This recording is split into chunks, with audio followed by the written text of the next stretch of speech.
Hi అందరికీ, welcome back to my channel. ఈరోజు మేము మొక్కల కోసం ఔషధం తయారు చేస్తున్నామండి.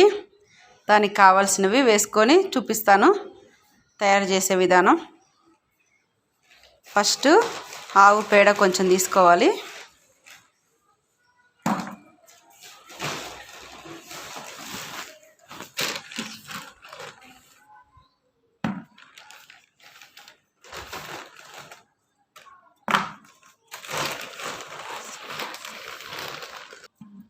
ముందు రా ఇంగ్రీడియంట్స్ అన్ని. ఇప్పుడు శనగపిండి వేసుకోవాలి.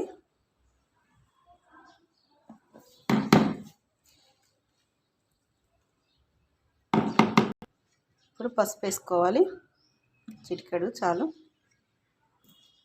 ఇప్పుడు బెల్లం వేసుకోవాలి.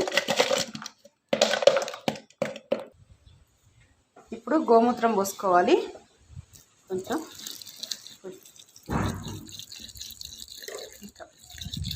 పావు లీటర్ దాకా పోస్తాం.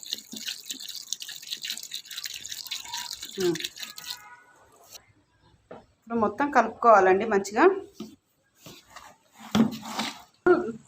ఇప్పుడు దీంట్లో కొంచెం నీళ్ళు పోసుకోవాలి.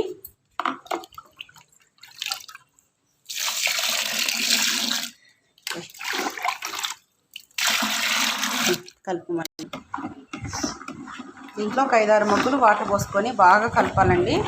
రోజు ఉదయం సాయంత్రం కలపాలి. బాగా ఎండగా ఉందనుకోండి 3 days సరిపోతుంది. ఉదయం సాయంత్రం ఖచ్చితంగా కలపాలి. లేదు అని అంటే చల్లగా ఉందనుకోండి, వాన పడుతుంటే ఒక 1 week అట్లా ఉండాలి. పైన మొత్తం ఒక లేయర్ లాగా వస్తుంది మీకు కలిపినప్పుడు. ఆ లేయర్ లాగా వచ్చినప్పుడు నీకు మంచిగా ఔషధం రెడీ అయిపోయినట్టు. ఒక మగ్గుకి ఒక 10-15 మగ్గుల వాటర్ మిక్స్ చేసుకొని చెట్లకు పోసుకోవాలి. ఇది డైరెక్ట్గా అట్లా పోయొద్దు, అప్పుడు బాగా చెట్లు బాగా పెరుగుతాయి. దీంట్లో శనగపిండి, పసుపు, బెల్లము,